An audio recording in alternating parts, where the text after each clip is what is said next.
Tempat berbagi. Jangan tekuk wajahmu, Raditya. Bujuk nada lembut sambil memegang tangan Radit dan mengusap punggung tangannya.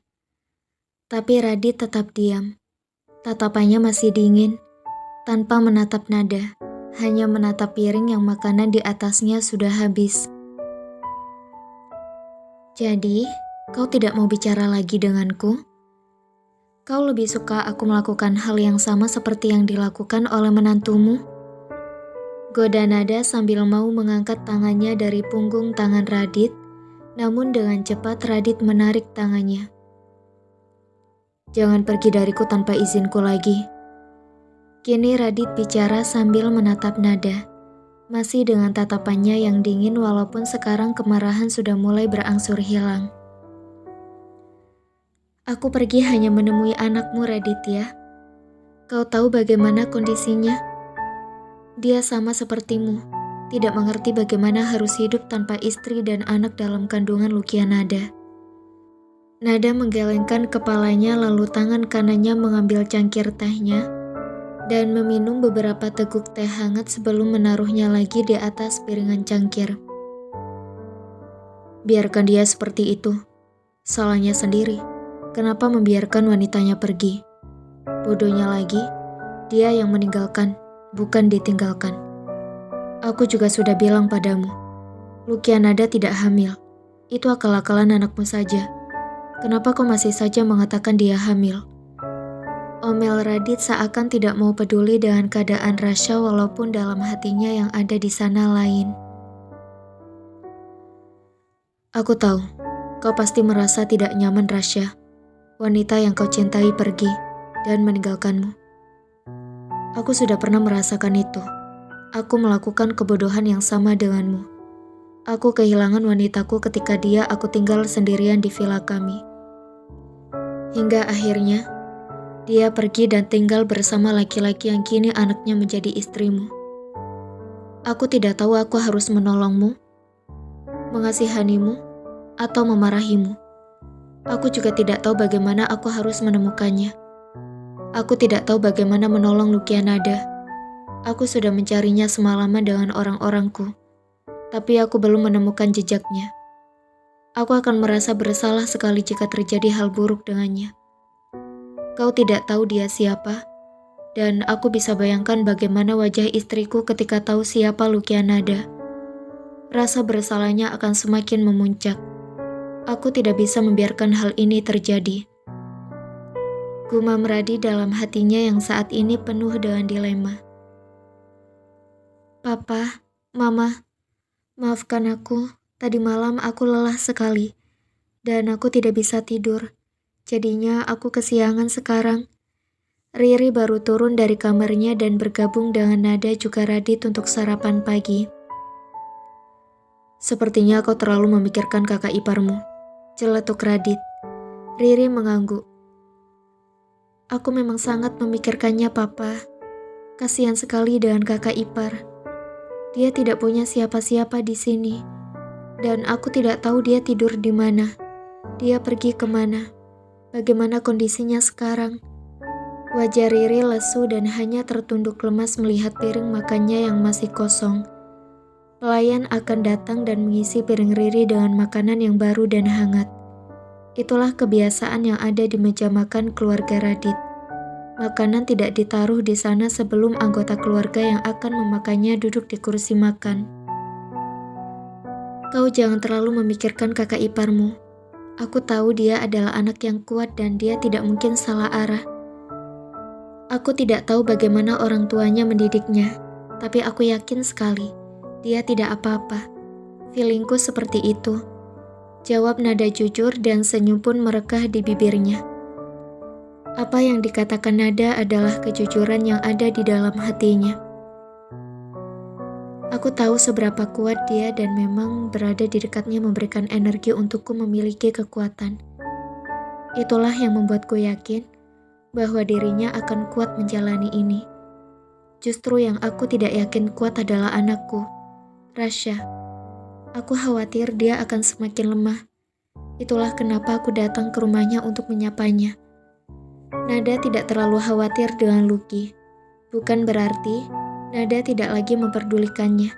Hanya saja Nada tahu seberapa kuat Lucky, menantunya. Lucky memang terlihat seperti gadis kecil mungil dan biasa saja kalau tidak mengenalnya. Tapi setelah mengenalnya, orang akan tahu seberapa kuat dirinya. Mendengar kata-kata Nada, Riri pun merasa lebih tenang dan dia bisa menikmati makanannya lebih baik. Mereka juga bisa sedikit bercanda gurau di tempat makan setelah Riri menghabiskan makanannya. Banyak sekali pertanyaan-pertanyaan kecil yang diberikan oleh Radit kepadanya mengenai kegiatan yang akan dilakukannya hari ini. Riri, hari ini akan ada kelas berkebun di rumah besar. Apa kau ingin ikut ke sana? Nada menyeletuk mengingat pesan dari Eyang Rianti. Aku rasa aku tidak mau kemana-mana, Mama.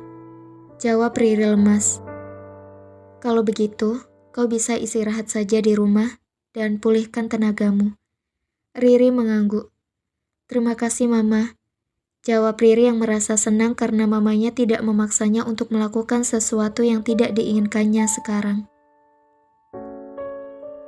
Apa yang sedang kau pikirkan?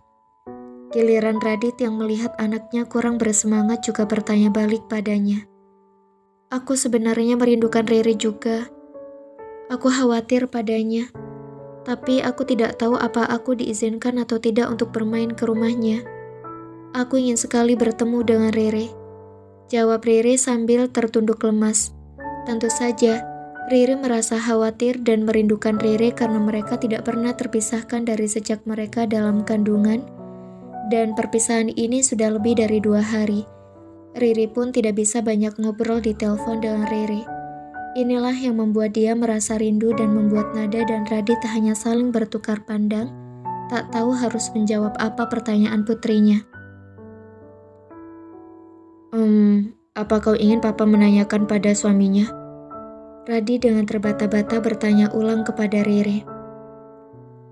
Apa Papa bisa membuatku bertemu dengan Riri sekarang? Riri bicara dengan Radit seperti memohon karena memang dia sangat merindukan saudara kembarnya dan ingin sekali bercerita kepada Riri sesuatu yang sangat penting yang tidak bisa diputuskan oleh dirinya sendiri. Radit mengangguk. Aku akan menghubunginya sesegera mungkin, sebelum siang ini. Aku akan memberikan kepastian padamu kapan bisa bertemu dengannya. Janji Radit pada Riri dan dia pun tersenyum manis kepada Riri sambil memegang tangan Riri, meyakinkan putri kesayangannya bahwa semuanya akan sesuai dengan yang diinginkannya. Senyum mengembang di wajah Riri sambil Riri mengangguk kepada Radit. Seraya berkata, Terima kasih Papa, kau memang Papa terbaik untukku. Riri pun mengucapkan rasa syukurnya kepada Radit. Kau baru tahu kalau aku adalah Papa terbaik? Kemana saja kau selama ini? Sikap narsis Radit akhirnya keluar lagi. Jangan terlalu GR Raditya. Cibir Nada dan Riri hanya bisa tergelak tawa melihat Mama dan Papanya. Radit hanya berusaha untuk mencairkan suasana, dan itu pun berhasil. Hatinya sedikit banyak merasa senang. Permisi Tuan Raditya, ada tamu yang ingin bertemu Anda. Tuan Dimas sudah ada di ruang tamu dan menunggu Anda. Sapa pelayan yang menyela.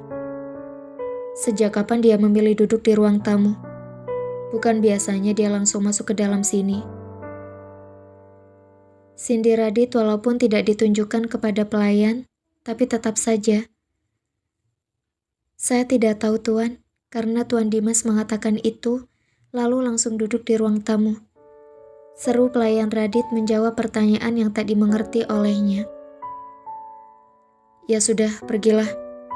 Radit hanya geleng-geleng kepala, lalu mengambil gelas air minumnya, meneguk beberapa tegukan dan menaruh lagi. Radit bersiap untuk berdiri menemui Dimas, namun sebelumnya tidak lupa mengecup dahi dua wanita kesayangan. Bersikap ramah dan menyenangkanlah pada Dimas, Nada mengingatkan. Aku memang selalu ramah dan menyenangkan, tapi tidak untuknya. Celetuk Radit sambil meninggalkan Nada menuju ke ruang tamu. Untunglah dia datang. Ada beberapa hal yang ingin aku bicarakan dengannya.